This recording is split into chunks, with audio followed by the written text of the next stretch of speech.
Welcome to Mean Age Daydream with me, Brian McWilliams, where we're going to be making some jokes, laughing out at broken world, but also laying out the philosophy for the future, how we can fix this mess we're in and have a great time doing it all with a Mean Age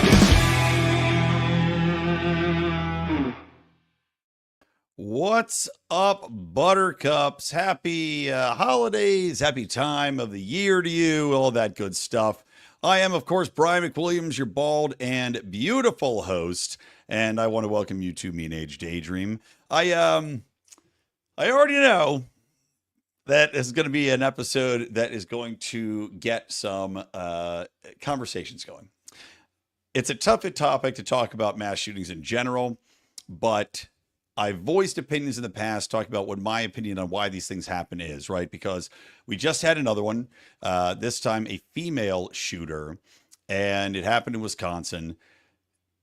Before I get into that specific instance, I do want to say that my position in the past has been that we don't have a gun problem, and I still don't think we don't have a gun problem, because so many of the things that we're seeing now with these shooters, it's basically a recent problem. I mean, we had far less gun control and far more guns per household, because right now we might have more guns, but we do not have more guns per household. That's actually gone down dramatically. Of course, a lot of that has to do with the fact that we haven't had major world wars and major U.S. wars like World War I, World War II, Vietnam, where you had a lot of arms that were brought home by soldiers, either as souvenirs or just kept after the battle when they came home.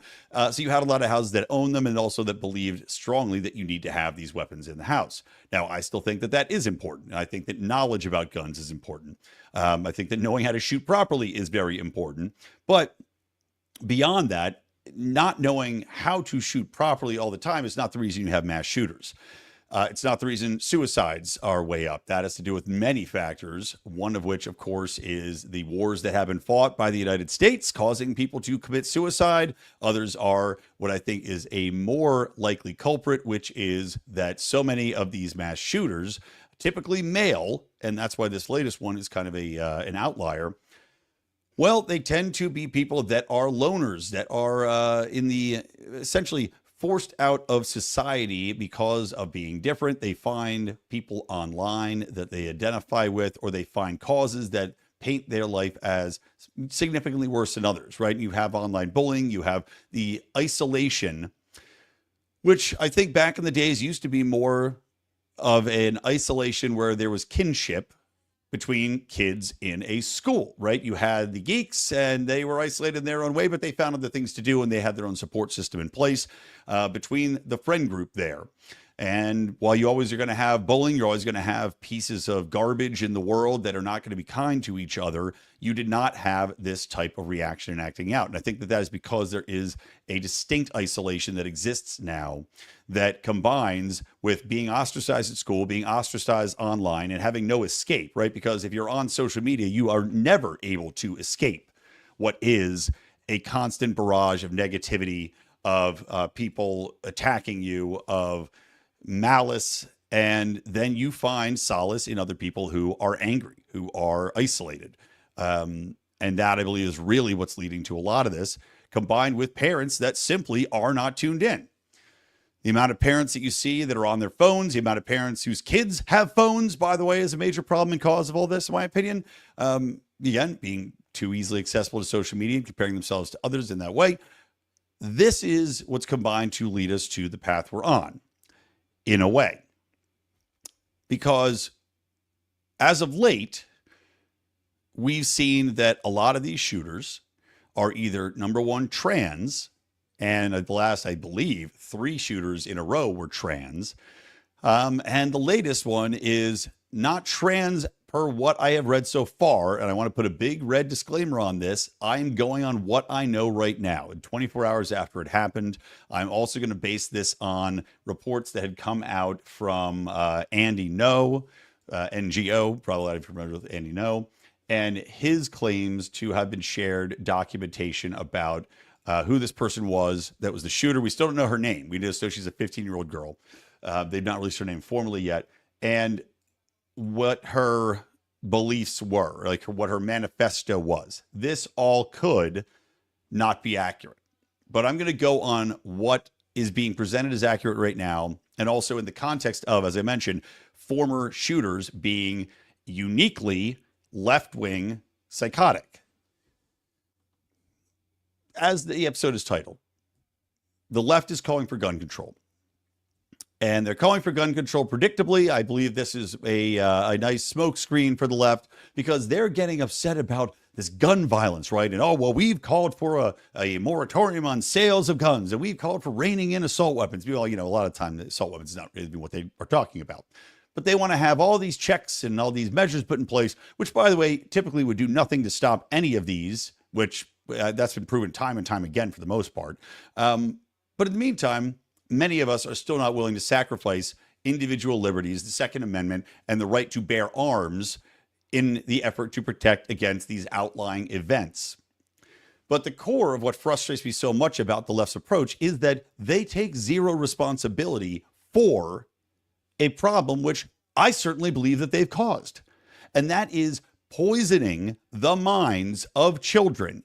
Not only just with, the propaganda that is nonstop like a fire hose from every entertainment outlet, from every news outlet, and from the Democrat Party itself, but also in the vein of poisoning them physically with chemicals. Because let's not forget that the vast majority of doctors, the vast majority of psychiatrists, the vast majority of psychologists, the vast majority of teachers, and by vast, I'm talking 95% plus vast majority of all the people that work in these fields, in social services, right?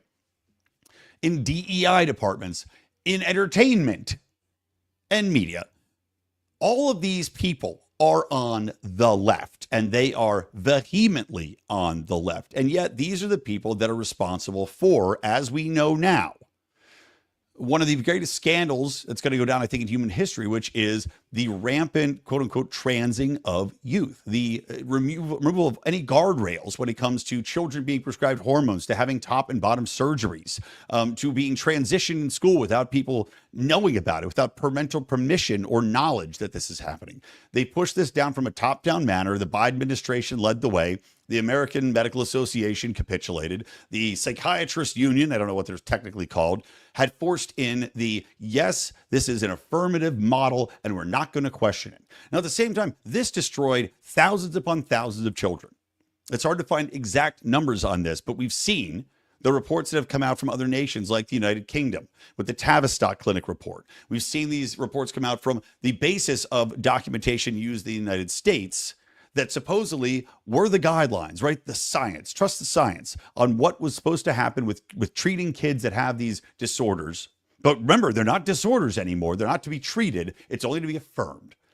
And how they were completely misguided, how they lied to the American public about the efficacy of the drugs themselves, about whether or not they changed kids' hormones, whether or not you could reverse puberty once it was halted, which is you cannot, it's not true, whether or not suicide rates among trans children were actually so far higher, because the main lie was that we were told if you don't allow your kid to trans, right, would you rather have them end up dead? AKA the line, would you rather have a living daughter or a dead son? That was all nonsense, since been disproven. Yet they continue to push this nonsense out there. They continue to push lies like the gender wage gap out into the world. They continue to push lies like women in the United States are treated as some sort of inferior species to men, which is completely nonsensical, especially now when you have women actually out earning men and getting far more promotions, far more not only cultural achievements, but financial achievements than men coming up there by design.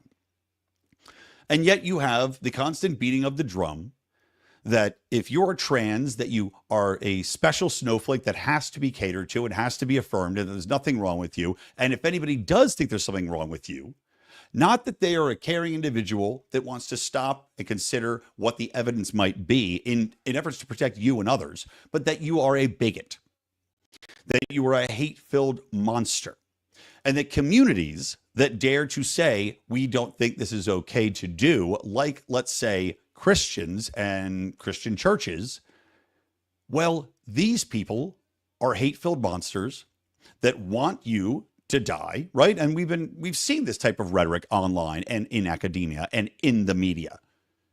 that the people that don't say that you are a girl or you're a boy or you should trans, well, they hate you. They want you to die because they want you to commit suicide, right? Because we've been told that lie so many times. So what ends up happening? Trans kids go and shoot up very specific targets, and those targets tend to be, at least in recent times, Christian children's schools.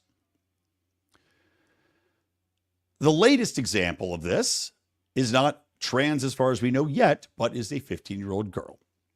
And this 15-year-old girl, per a manifesto, again, that I'm not seeing been confirmed yet, although Andy No has a fairly good track history in reporting accurately, right? To the point where he's won numerous court cases. But the report that's being issued by Andy No, if it's to be believed, was that this person believed that the mass shooting was taken out by a girl using an online name of Sam, who had a obsession with school shooters and death. So thank you to our media for overcovering this issue. Thank you for the Democrats for never letting any tragedy go by without politicizing it. And she also had a very strong distaste for the patriarchy. Now, why this has somehow come out in a murdering rampage at a Christian school, I don't know. I mean, presumably it is her school, but she has been so filled with hatred for men and the patriarchy that apparently that was, if this is to be believed, one of the main reasons for her going on this shooting spree. So this is per the reported manifesto. This is what this woman has written. Women are the only hope for this wretched world, but even women have been brainwashed by moids for too long. They've internalized the patriarchy and turned on each other, always begging for male approval and validation. It's disgusting. I realize the truth. Men are irredeemable. Rad Femme Hitler was fucking vindicated now. So this person is not a very good writer. There's a lot of redundant adjectives and things in here. They can't be reformed or redeemed. They're a fucking scourge upon the earth. The only solution is total extermination and every foid who worships these parasites. Every single male must be wiped out, from babies to the elderly. Only then can women be free to create a new world. I'll be a pioneer. I'll be the first to take the first step. I don't care if they're fathers, brothers, sons, teachers, police, and especially N-words. So not only is this person super against the patriarchy, but apparently is also racist, or politicians. I've been craving to kill them all. This is my mission. Only when their parasitic sludge has been expunged from this earth, the world will be clean and women can start over. It's the only way. In approximately 10 minutes, I should be dead. It's strange, but it feels good. So Rad Femme Hitler, by the way, is apparently the most violent wing of radical feminism. So radical feminism, where do we associate radical feminism with? Well, of course, we associate that with people on the left and the far left. This woman was brainwashed. This young girl was brainwashed into believing this. Clearly, the mainstream media has a large role in that, in pushing the fact that women are downtrodden in the United States per their claims. Obviously, mainstream media coverage of Columbine played into the role of this because they became such a cultural flashpoint for kids like this. And look, I still think my original point holds true here as well. I mean, I'm going to guess that this gal was not a scion of popularity within her school. Anybody that's obsessed with Columbine and whatever death metal music, I'm sure probably is not. But the fact that this patriarchal excuse that women need to rule the world, that men are garbage and oppressors, and that only women should be allowed to lead, certainly sounds like things that we have heard echoed from the halls of academia as they pushed a feminine ideology. I'm the dad of 2 young girls, right? I want nothing but them to be successful, to be loved, to have every opportunity in the world. But I can tell you what I'm not going to do. And I'm not going to tell them that they're at a huge disadvantage, except physically, by the way, to men in this world. I'm going to tell them that they're smart. I'm going to tell them that they're just as capable of out-earning, competing with men. In fact, I'm not going to even tell them to their faces. I'm going to tell them by loving them and encouraging them and telling them that they cannot use the excuse of being a woman as a method of failure or a reason for failure. It's similar to what I hate about left-wing writing in Hollywood. And by the way, we'll get around to a little bit of writing and gaming too, because that's a topic that's really come up a lot lately. But they ruin characters in Hollywood when they try to write for strong women, the girl boss women, right? Oh, and we'll also talk about this with Justice Ketanji Jackson Brown and her pathetically cringe performance in a Tony nominated garbage play that is the perfect encapsulation of every stupid left-wing cliche you've ever heard of. But I get back to my main point here. The girl boss mantra and this fake Hollywood mantra that women must always say that they're strong and be told that they're strong, and then it's a women's world, and we're gonna ruins, number one, the basic characters of women, right? Strong women don't need to say out loud, I am a strong woman and I'm a girl boss, and that's why this world is going to bend. No, they just do what needs to be get done. They do it well, and people go, God damn, that's amazing. I can't remember exactly who said it. It may have been Tom Woods at one point in time, but the fact that if women are just as capable as men and that they get paid less than men as a rule were a real thing, every company that we're being told by the left is also greedy and manipulative and wants to fuck their workers over would be hiring nothing but women, wouldn't they? So I guess that, case in point, disproves this entire nonsense. But getting back to this shooter, I mean, it's a problem that the left will not acknowledge. They'll never acknowledge their role in creating this new generation of mass shooters. And you know, the entire concept, as I mentioned earlier, of the online isolation and bullying, that's something that I can't blame the left distinctly for, but I will say, I think the left makes it worse. I think they make it far stronger because the cancel culture on the left is so much more antagonistic. I think that there's so many social causes that the left has created that make bullying, make ostracization so much more powerful and pertinent. The fact that a lot of these people are ostracized or feel ostracized and isolated is because of the left pushing ideologies that they are now, globbing onto as an identity, which probably would not have existed before. And then you combine it with just saying this complete and total refusal to change any of this, to acknowledge, as I mentioned earlier, the trans issue as a complete boondoggle, I mean, a tragedy. The refusal to admit that women are doing pretty goddamn well.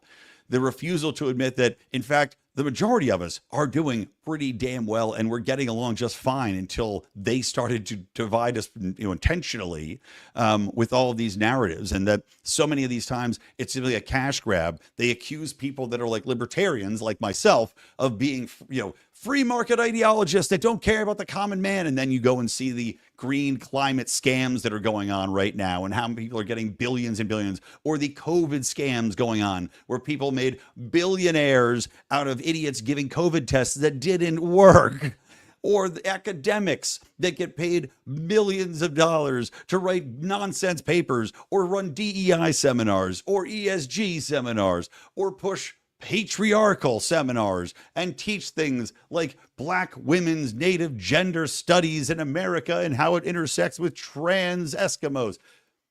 The grift is so strong here that these people will never capitulate to the truth. They will never apologize. And in the meantime, we're going to continue to see things like this. How do we solve it? I think we're slowly doing it. I think that what's going on right now with the new Trump administration and its appointees can make an impact. And I think that that's powerful. I think that parents are starting to wake up to the poisons of social media and of being solo in this world and being isolated without a parent there to understand and recognize that you're going through some things and take an active role in your life and let you know that you're loved and let you know that maybe they should get you out of the school, or maybe they should get you in a different friend group, or maybe they should get you involved in something that can give you alternatives so that you don't feel isolated. Because one of the other things that I think about this is when these people do these types of things, typically there's nobody they're friends with that's going to judge them. They're not worried about judgment from anybody else because they're so alone. And that includes their parents. All right, let me get off my fucking soapbox. Let's talk about something else. Okay, so moving forward, I do want to talk about Justice Ketanji Jackson Brown. Now, she is in a new, well, I say actually it's not new, it's Tony Award nominated. And for those of you who don't know, the Tonys are like the Oscars. This is funny. Trampling at the zoo with a funny comment that he only hires trannies, a man's body for a woman's pay. It's not bad. So Justice Ketanji Jackson Brown. I really despise her. I think she's a flat out fucking moron. Fairly obvious if you've read any of her conclusions, any of her opinions, patently idiotic. She just had a recent one, and I don't have it in front of me, but making completely moronic statements in regards to the issue of trans, because of course she would. Why wouldn't she not know anything about what she's talking about? And I always was laughing because people were saying, as we were calling her a moron, these people on the left were defending her, saying, well, she went to Harvard and she has all these degrees. Okay, that means nothing. I mean, for fuck's sake, Lori Lightfoot is a teacher right now at Harvard. She is one of the dumbest people to ever exist, ran Chicago into the ground before its new socialist mayor, who somehow the morons of Chicago then elected somebody even more far left than her to further drive them into the ground. Harvard is not an academic institution of note any longer. It is a club where people go either when they're failing and they're DEI notable, so they bring them on board, or it's a club where you can get in friends and family to try to put a path in front of them for easy assessment for future careers, for social clubs. I mean, the academic club to government club, back to NGO club, back to academic club is pretty strong. And these are institutions that exist solely for the people in the elite circles to feather their nests, right? To keep everything essentially a closed circle. And for those that don't, like a Ketanji Jackson Brown, you see the result. Yeah, they went to Harvard. They're not exactly somebody I would say is impressive. The least impressive thing I've ever seen her done, though, it just happened. And there's video out there. I'm not going to share this video because again, every time I share a video on here, it gets dinged and YouTube's on our ass because we're shadow banned. So anything we share, they look to flag if it goes and shares any piece of media for a fucking hot second that somehow references anything that's ever been on television in a news segment. It doesn't matter. They blackball us and demonetize us, and they make us take the video down. But she's in a new play called And Juliet. Now, if you're wondering, oh, okay, And Juliet, oh, this must be a Shakespearean play. Well, you'd be right. Because just like the left loves to do, it loves to take things that are cliche and unoriginal ideas, such as taking a classic Shakespearean production like Romeo and Juliet, which, of course, is world-renowned. Of course, not anymore, because the left is trying to cancel people like William Shakespeare and cancel all white authors. Oh, and by the way, fun fact, did you know there's currently a dearth of white male novelists? Yeah, the publishing industry is actually in a crisis now because there's a lot of shitty authors that are not white and male that they keep getting manuscripts from. Nobody wants to read them. No good. I'm not saying all of them. I'm not trying to be racist here, but I'm saying that's what is coming in. It's white females, and of course, people of all diverse backgrounds. Why? Because publishers stopped publishing white male novelists and everybody said, fuck it, I give up. Similar to what essentially over the last couple of years, I've not written any new screenplays because I've been so frustrated trying to get anybody to read or create anything from a white male that's straight, such as myself. So as talented as a writer I am, I have basically given up because the pathway was so impossible for me. Every opportunity, every program was not looking for people like me. And they said it very straightforward. They said they were looking for people that were of diverse backgrounds and diverse voices. That means not a straight white male. But you know what? Things are turning because the industry has killed itself and cratered so hard that now they have to go backwards. Thus, the publishing industry is now looking for white male novelists, guys. So if you have a novel and you're a white male, now's your time. But point being, the least creative thing in the world is doing a takeoff of a fucking Shakespeare play. It's been done to death. It's been done a million times over. They've gender swapped it. They've race swapped it. They've made films about it. They've made plays about it. But yet that doesn't stop the left from making one more shitty play to take a shot at what? The patriarchy. Yes, the very same patriarchy that the woman who just shot up a school was so upset about. Well, this patriarchy is taking down Shakespeare because that guy, fuck Shakespeare, right? How dare he? Justice Ketanji Brown has especially cringeworthy lines where she comes in there and argues that Juliet should be given a chance to live and that Shakespeare should change his play because the female should not die just after having one boyfriend. That's patriarchy and it has to be changed. That's essentially it.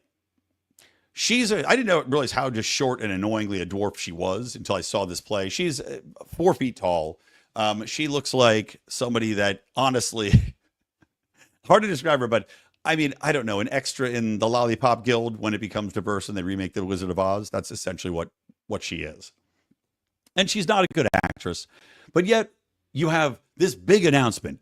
Oh, we invited this first black Supreme Court justice to take part in this play. Oh my God. And wasn't the left going nuts? Don't they just love it? Wow, they couldn't jerk off hard enough.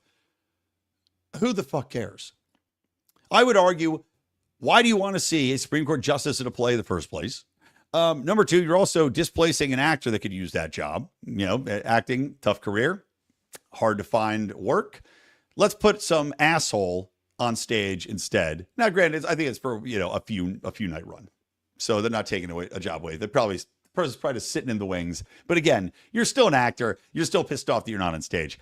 For this fucking chud to roll out there and spit out these stupid, insultingly awful lines about the patriarchy and how Shakespeare was in need of changing his play. But the fact that they're showing the audience for this, and, you know, theater, they've always argued theater is something for the people, right? Even in the old Shakespearean round where Shakespeare's plays were performed, they had the seats for the rabble, the peanut gallery, right? And the peanut gallery was literally for the peasants to come in who would pay almost nothing and they would eat their peanuts and they'd throw peanuts at the stage when they were upset. But you did have the play as a thing that was available for all. Of course, Broadway is not the thing for all, nor is the left. The left is not a thing for all. They've abandoned the common person. They've abandoned the peanut gallery. They've abandoned the working class. Now the left, just as we see embodied in Ketanji Jackson Brown and academic universities that are completely worthless, teaching pointless ideologies and violent ideologies, we now know. Well, they've abandoned the class because now if you try to go to a Broadway play, good luck getting a ticket. Good luck not paying through the nose. And if you do pay through the nose and go and sit down, well, expect to be yelled at by the left for being too stupid to agree with them, for being so obtuse as not to say the trans people and the patriarchy and strong black women and, you know, you name it, you got it. Well, that's the way to go forward. Socialized healthcare. Fuck Broadway. Fuck Justice Ketanji Brown for doing this pathetic political stunt. I mean, I can't think of anything that is, as I mentioned very early in the show, more encapsulating for everything I hate about the left than this performance by a ultra woke Supreme Court justice in an ultra woke production, trying to erase one of the greatest writers in history and doing so in a manner that is so pathetically lazy, unfunny, and the writing in this was terrible too. You know, she goes something along the lines of her going, "Well, you know what? Why don't I just bring it up? I'll read some quotes verbatim here because I do have it from a excerpt that Matt Tiabi did in his mailer. Tiabi. Let's see here. Ketanji Jackson Brown goes Broadway. Let me open this up and then we'll give you guys a little taste because it is really funny. But it's just the fact that this play was award nominated, right? I mean, you take the basic concept here. Actually, you know what? I'm going to share the social media clip. Let's just watch it real quick here because it looks like it was just in social media, so it shouldn't be pulled down. Here we go. Let's just give it a go. And hopefully you can hear it okay, because I was having issues last night, but we'll see. Come on, play the clip.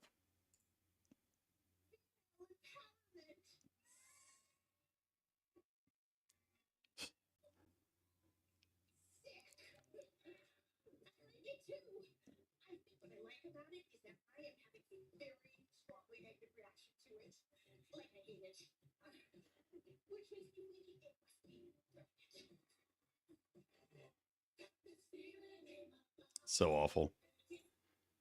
I guess they didn't show the line I really wanted to hear.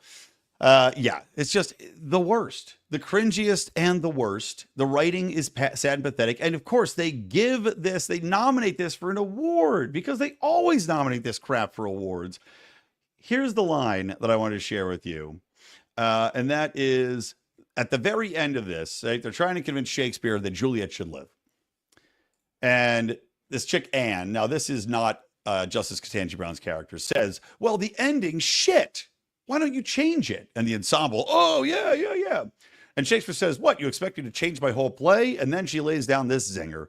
Well, it depends, doesn't it, William? Are you a strong enough man to write a stronger woman?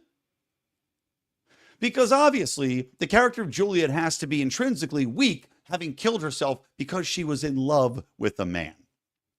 It can't be that Juliet's actually a strong character who's decided to take this into her own body, and that the strength of her character actually lies in her willing to make a sacrifice, not because of the patriarchy, not because her boyfriend happened to die, but because she was in love with somebody she was forbidden to be in love with, and she didn't want to live without them. Shouldn't that be something that should be celebrated by the left? Right? Shouldn't that be something that the left is all about? You know, for so long, black and white people were denied to date and marry, and now we can. Well, that's something notable. And in Shakespeare, these two families were supposed to be apart because there was hatred between them. And yet she was such a strong woman. She went beyond and past her family's hatred. They found a way, and when that love failed, she died. Should that be celebrated? I certainly think so. But no, these lazy leftist bullshit woke writers, they've got to tell you that the patriarchy is evil, that Juliet must live on, and that somehow William Shakespeare is to blame and should be erased. It's just pathetic. And Justice Ketanji Jackson Brown being in it is even more pathetic. Okay, moving on. A couple more things here, guys. There's a couple of Democrats trying to cancel the Electoral College. Now, this is in a proposal from, hold on, Senate Judiciary Chairman Dick Durbin and Brian Schatz out of Hawaii and Peter Welch out of Vermont. They are proposing this in the Senate after a proposal was put forth in the House. Now, I probably don't have to convince many of you that are watching this about why the Electoral College is important. But let me just say that the fact that Democrats constantly want to erase it tells you just how vitally important it is to actually safeguarding the future of the country, to voices and choice in America. Because obviously, if you saw what happened with California, Donald Trump was in a major lead to get the popular vote. And then, of course, through the slow counting of California, somehow manages to erase that deficit and now does not have a popular vote win. Kamala Harris has a popular vote win. Amazing how that happens. But even if there isn't chicanery going on there, the fact that you've got California, the largest state, and also, of course, let's not forget a sanctuary state. Let's not forget how many Democrats are in control of this. It is a perfectly blue state, and how many different immigration initiatives are being funded and paid for by our democratically run government right now, or our DNC run government right now. That there is not an intent to have an influx of people come into this country that are distinctly left-wing voters, naturalize or legalize those people and give them the right to vote, or let's say remove any barriers to them voting illegally, which of course we already know there are numerous instances of illegal voters, and of course removal of voter ID laws, etc. And then if you remove the Electoral College, well, now you've got a straight majority, and you can continue, once you have that majority, to buttress the majority with practices like I just talked about. The Electoral College stands as basically the last vestige of protection against that. And the fact that California, as populous as it is, as ideologically unified as it is in city centers, just like New York City and just like places like Philadelphia, even though Trump made inroads in a lot of those other cities, or I should say GOP and even libertarian, dare I say a thought. Well, you cannot have the rest of the country be run roughshod over because the coasts have a specific political bent. And the fact that they want to erase that shows you that, number one, they do not care about anybody else in the country. They don't care about anybody else outside of the cities of power that they have and the centers of power. And that the priorities are clearly different because you have, and I understand this, you have vastly different priorities coming from a city center. You have vastly different priorities and understanding of welfare spending, of minimum wage laws, of cost of living than you do in other environments. But these people do not give a shit about that. And the Electoral College, even if it is, you could argue maybe it's slightly flawed. Maybe you can reallocate it based upon more geographical sectors and breaking that up like places like Maine do. You've got one vote that goes to whatever the popular vote is and one vote that goes towards, your state electors. But to eliminate the college would usher in what is essentially just straight democratic tyranny, right? The tyranny of the majority. And what's so funny about this is that they didn't propose this until the California voting was completed, which was just a week ago. I mean, isn't that fascinating timing? That they wait for California's popular vote to catch up before proposing this? It certainly seems interesting to me. And what's funny to me as well is that places like France, which had to go through all sorts of gamesmanship of forcing candidates out of the race in order to steal a victory away from people like Marie Le Pen, you'd think the Democrats would look to that and say, maybe we shouldn't have a straight popular vote because if the winds do shift, then we do not have any protection. But again, they don't ever seem to do that. Now, granted, that goes for both political parties, for being perfectly honest, but the GOP has been the one to stand up against it, of course, because the GOP has benefited more from the Electoral College. But in the overall context of things, you would certainly hope that seeing all of Europe do a quick about face would scare the left into rethinking their priorities, rethinking the timing of pushing this forward, especially as Trump comes into office, and maybe take a little step back and really consider the powerful winds of change that are blowing not only in the president's office, but also with online media, with Elon Musk's influence, with the hopeful revamping of the United States government, which could quickly change people into the favor of libertarians or the GOP by making things more efficient, more prosperous for people, removal of taxes, removal of the Federal Reserve. I mean, these things are all universal goods that the left has fought to stop from being removed for decades and decades to keep the money trough flowing for those in power while disenfranchising people that are at the bottom. And I don't know, you take the Electoral College away, I think it's going to hurt you more than harm you. All right, last thing. So kind of getting my voice a little scratchy here. I pray I'm not getting sick. My one kid's homesick again, and I managed to fend it off. It's also very dry here. But Naughty Dog Studios, right? We talked about the patriarchy. We talked about trans. And we talked about the new view of the, well, actually not the new view, the old view of Hollywood over the past 15 years, which was that we have to push woke bullshit at all costs and literally at all costs. I mean, you're talking trillions of dollars thrown into the garbage. Most recent examples of that, of course, are the Snow White movie, which Rachel Zegler, which has been delayed, reshot, recut because people despise the woke actress and the woke plot of it. You have people, crashing and dying, pushing all sorts of woke nonsense within the Marvel universe. You have Disney crashing and burning because of releases like the Buzz Lightyear film, which they had shoehorned in a gay kiss. You have Disney Plus series like that piece of trash, what was it called? The Acolyte, where they're pushing lesbian space witches, which everybody just rolled their eyes and was like, get this fucking shit out of here.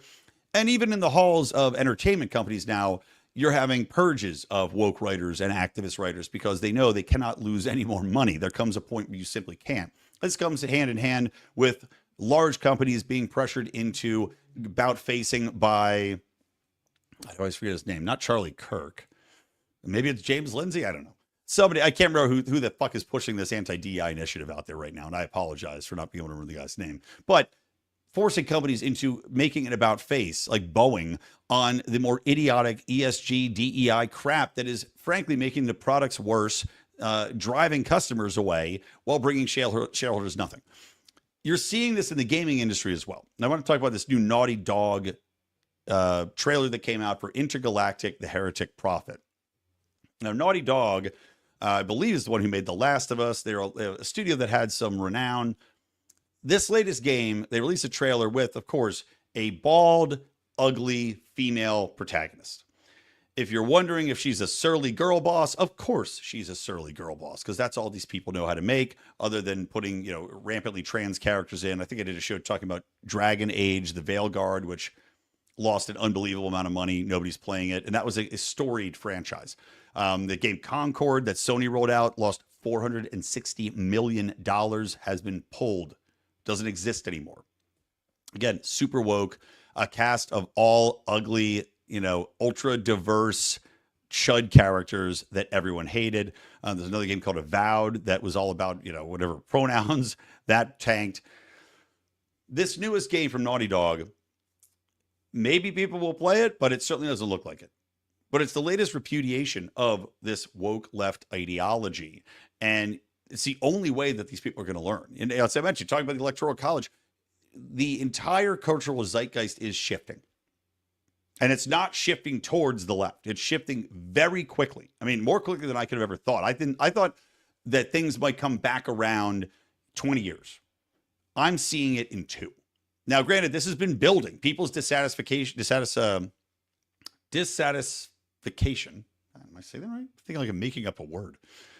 Dissatisfaction. Jesus. Dissatisfaction. It's always a simple word. You can space out on the middle of a rant. The dissatisfaction with the left culture, which has been so dominant in every facet of life, from economics to entertainment to academia. I mean, you can't escape it. Into advertising, I mean, there's no way to escape this shit. People's dissatisfaction with that was growing so hard and so fast that it's now hit a boiling point where if a game comes out or a film comes out that even whiffs of woke bullshit, it just dies on the vine. I mean, you're talking multi-million dollars, years of effort, and it's dead on arrival. And that's what it has to be perfectly honest. Ubisoft, that's the one that made Dragon Age. They're being sold. It's a public company that is now being taken over by shareholders because it killed itself with DEI garbage. You're seeing people, like I said, Snow White be reshot. You're seeing game developers now, gaming companies, issue mandates like immediately across their entire gaming portfolio that says, if there's woke shit in this game, get it out. If there's anything that even remotely resembles it, get it out. The law has been established now. And you see this in this, Naughty Dog trailers that are coming out, getting ratioed 5-to-1, 10-to-1 of likes versus dislikes, dislikes versus likes. The dislikes are massively outweighing the likes. You're seeing it with film trailers. You're seeing it at the box office with box office results. Marvel, I mean, they just put out Kraven the Hunter, which Kraven the Hunter, I don't know why they'd even make that film. I didn't think Kraven the Hunter was a big character that people cared about. But nobody went and saw it. I think it made $11 million opening weekend. And that had a white guy in the lead. People just are over Marvel. They're over Disney. They want them to be punished. And that's just the way it has to go. It's the only way these people learn, because there has to be a point where no amount of investment from a BlackRock can save these companies if the will of the people is strong enough. All right, that's it. Thank you guys for listening. Thank you for watching. And let's see, hopefully my opinion on this doesn't get me completely canceled and erased from the face of the earth, because I still have to make money and take care of my children. All right, from me, Brian McWilliams, from the Lions of Liberty, and from Mean Age Daydream. Keep those electric eyes on me, babe. Keep that ray gun in my head. But also don't forget, you can support us on Patreon, on Locals. And if you get an annual subscription or upgrade your annual subscription, you can get a beautiful Lions of Liberty Merry Christmas mug. It's gorgeous. And our buddy over at the Weathered Soul podcast also made me this wonderful shitty libertarians mug, because as you know, I'm trying to create more shitty libertarians. So love that, guys. All right. That's it. Take her easy. We will talk to you next week for a pre-Christmas episode. Later.